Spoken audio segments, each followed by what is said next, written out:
शेतकरी म्हणलं की ही चूक 100% होणारच. बऱ्याचदा वेळेची बचत करण्यासाठी कीटकनाशक, बुरशीनाशक त्याचबरोबर टॉनिक असे 1 ते 2 घटक आपण एकत्र करत असतो आणि पंपामध्ये भरतो. पण ही औषधं आपण चुकीच्या क्रमाने जर एकत्र केले, ते त्यांचं जे रासायनिक संतुलन असतं ते बिघडतं आणि जे आपण औषध कालवणार किंवा टाकीमध्ये टाकलेलं, हे द्रावण फुटण्याची शक्यता असते किंवा फुटतं. याचं सोपं उदाहरण जसं पावडर स्वरूपाची औषधं असतात, त्याचबरोबर इसी स्वरूपाचे म्हणजे तेलकट औषधं जे असतात, या दोघांचं कालवताना आपल्याकडून जर क्रम हुकला, जसं आपण लिंबू दुधामध्ये पिळल्यानंतर दूध फाटतं, त्याच प्रकारे यांची रिएक्शन होऊन ही फुटण्याची शक्यता असते. पाण्यात विरघळणारी खते म्हणजेच जे वॉटर सोल्युबल खते असतात, त्याचबरोबर आपण कीटकनाशकाचा वापर करतो. यांचा जर क्रम चुकला जर मिश्रण करताना, तर याची रिएक्शन होऊन तळाशी गाळ होतो किंवा हे फुटण्याचे प्रमाण खूप असतं.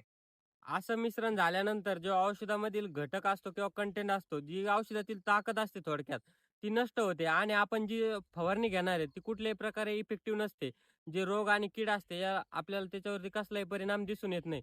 आपण डायरेक्टली पाण्याची फवारणी घेतल्यासारखी होते. या गोष्टीवर जर लक्ष नाही दिलं, तर तुमचा वेळ, पैसा त्याचबरोबर मेहनत वाया जाते अक्षरशः. म्हणूनच फवारणीचा रिझल्ट 100% मिळण्यासाठी योग्य क्रमाने आपण मिश्रण केलं पाहिजे. पावडर आधी की लिक्विड हे सविस्तर जाणून घेण्यासाठी पुढील व्हिडिओ नक्कीच बघा. धन्यवाद शेतकरी मित्रांनो. जर तुम्हाला माहिती आवडली असेल तर आपले यूट्यूब चॅनल त्याचबरोबर इन्स्टा पेजला फॉलो आणि सबस्क्राईब करायला विसरू नका.